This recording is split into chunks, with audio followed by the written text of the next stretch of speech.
Hello and welcome to Jewish American Priestess Reads the Hebrunes. I'm going to do a reading tonight with my Hebrunes here in this jar. These are the ones that have Hebrew on one side and Paleo Hebrew on the other side.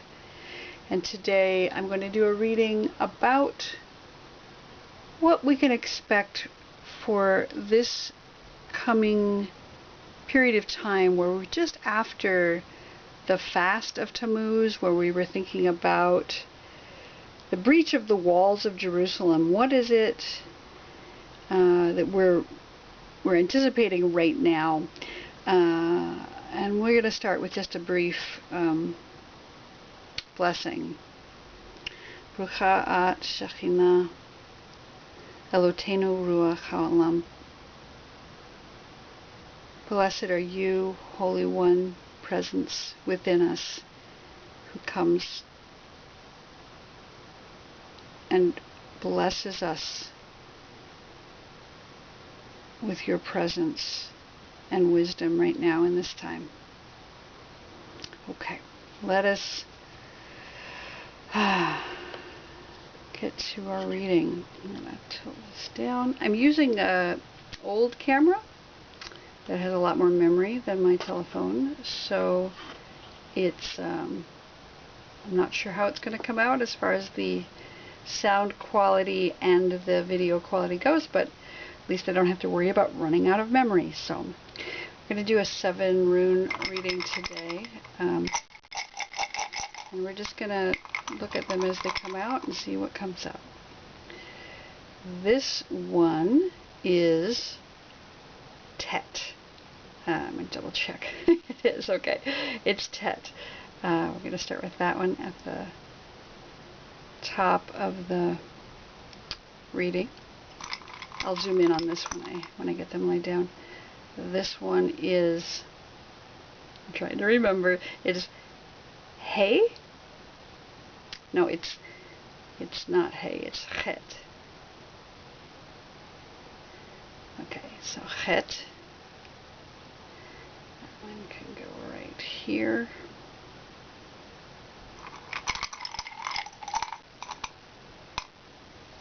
Next we have, oh, this one's complicated because so many of them will look alike. Is it Pei? Nope, it's Sadi. Okay, Sadi.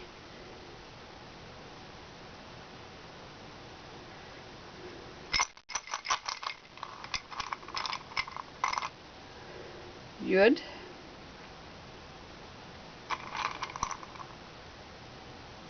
It's got to be Ayin. Yep, it's Ayin.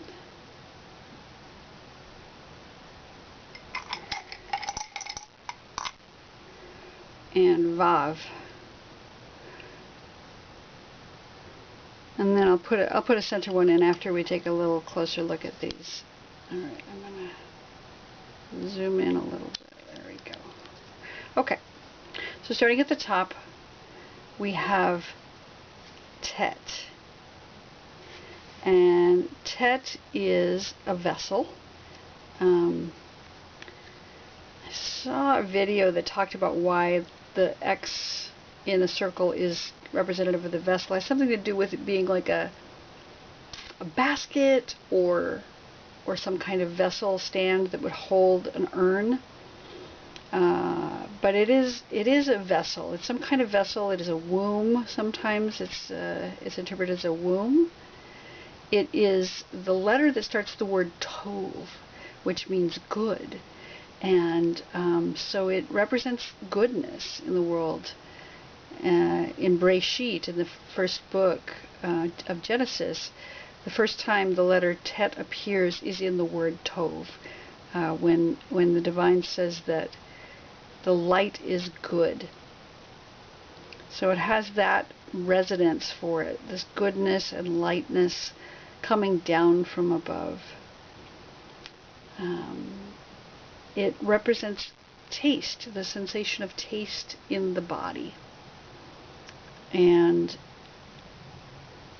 it is the number 9.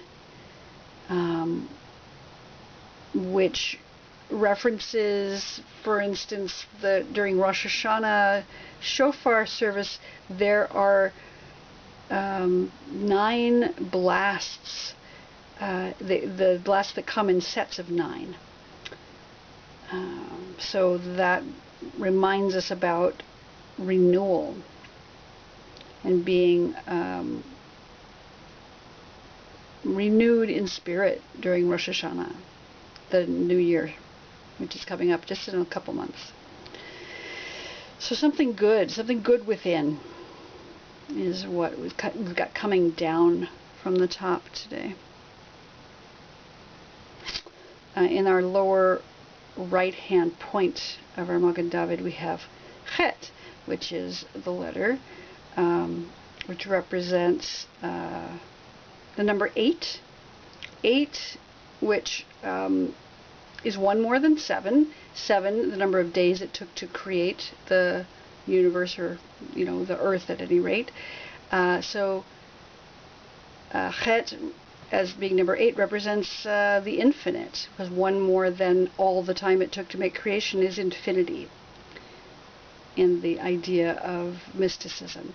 And 8 on its side looks like an infinity symbol. So Chet, this is the area in the reading which talks about what is known, infinity. It also has to do with just the word chai, meaning life force in the body. It can also represent partnership in terms of the chuppah, which is the wedding canopy. So there's this partnership. There is this idea of the infinity, a covenant between people and divinity. And this is what is known right now for us in this time, that we have this partnership, and we have this infinite understanding, the understanding of the infinite one, the infinite nature of the universe. In this corner of the star, we have the letter tzadi. And this, like I said, in the Paleo Hebrew, there's a bunch of letters that kind of look like this. This one has a little bit of a roundedness to it. Tzadi is the first letter of the word tzadik, which means righteous one, or righteousness. Tzedek is righteousness. And so what's unknown about our situation right now is that we've got some righteousness, or there is a righteous person, or just the concept of righteousness, justice, is hiding right now, but it is present. Despite the fact that it's hidden, it's here. So we've got tzadi, and also tzadi represents thought and its foundation. So yeah, I'll think about that.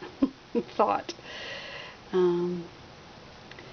And from the foundation, from the bottom up, what we've got is the letter Yud. Yud is the smallest of the letters, and yet it packs a big punch. It is representative of that one point in the before time, like literally before time, there was a single point out of which everything exploded. And there's a midrash about how the divine before creation had to contract itself down into one point to make room for the creation of the universe. And that concept is mirrored in the scientific knowledge about the Big Bang. So we had the single point out of which everything came, and it is the first letter of the name of the divine, the Yud He Vav He. It is also a word, it represents the word Yad, which means hand. So it's got this idea of the hand of God in the world. And it is the number 10, and there's a bunch of stuff that refers to the number 10. We have the 10 Sephirot in Kabbalah, the 10 divine emanations, the 10 plagues, the 10 commandments, the 10 inscriptions of the void in the Sefer Yetzirah. We have just a bunch of 10s here. And that's what's coming up from the root here, is this idea of 10. In the upper left corner, we have ayin. Ayin means eye, and in the ancient Paleo Hebrew, it looks like an eye. This area of the reading is about what we're releasing. And maybe it's vision, or maybe it's something to do with what we'd rather not see. It is the foundation of laughter, which is interesting. So, I don't know, because we're moving away from joy and laughter into a period of grief, perhaps. It is the number 70 in the Gematria, and 70, anything times 10 is the manifestation of that thing to the nth degree. 7 being the number of days of creation and completion, so 70 being, the completion on steroids. So that's what we're releasing right now, this idea of laughter, perhaps, and joy as we move into a period of mourning in the month of Av. And then up in the upper right corner we have Vav. And Vav is the letter of connection. It's connection between, it's a very long, tall letter. It represents a standing person. And it is a connection between heaven and earth, between the divine and the human. And it literally means and in Hebrew. So we're calling in connection at this time. And then I'm going to pull one more rune for the center, one more Hebrune for the center. And how interesting, we have Samech. And Samech is a letter that looks not anything like, in modern Hebrew it looks like a circle, but in ancient Hebrew it looks like this. And this is it's a representative of a thorn. Samech is a circle, which means that which surrounds. And it stands for things like simcha, which is joy, happiness, smicha, which stands for ordination or the laying on of hands for somebody to become ordained as a priest or a priestess or a rabbi. It is the number 60 in the Gematria, and in the Paleo Hebrew it is a thorn. And my understanding is the reason why it's a thorn and a circle is because people used to plant hedges around their property that had thorns to protect them. So it's a protection symbol of surrounding. Being surrounded with protection. And Samech also is a representative of agitation. And it can be agitation in a positive or in a less positive way. So they've got that idea of surroundingness and protection and agitation coming at us. So let's see, we have on the top a container in the tet. In the chet, we have this idea of life, and in the zayin is what's unseen is this. I'm sorry, tzadi. We have tzadi, which is righteousness. The yud, which is that small point out of which everything explodes to become creation. the I, which we're releasing this idea of joy right now as we move into the month of Av, and Vav, the idea of connection, which comes together in the center as this idea of protection and being surrounded with love, being surrounded with family as we move into grief and as we move into mourning of Av. And that's what I have for today. I appreciate your watching, and I appreciate if you like this video, go ahead and hit your like button and subscribe if you're interested in seeing more like this. Thank you, Shekhinah, for being here and bestowing your presence upon us as we learn more about ourselves and about the Hebrew letters through these readings.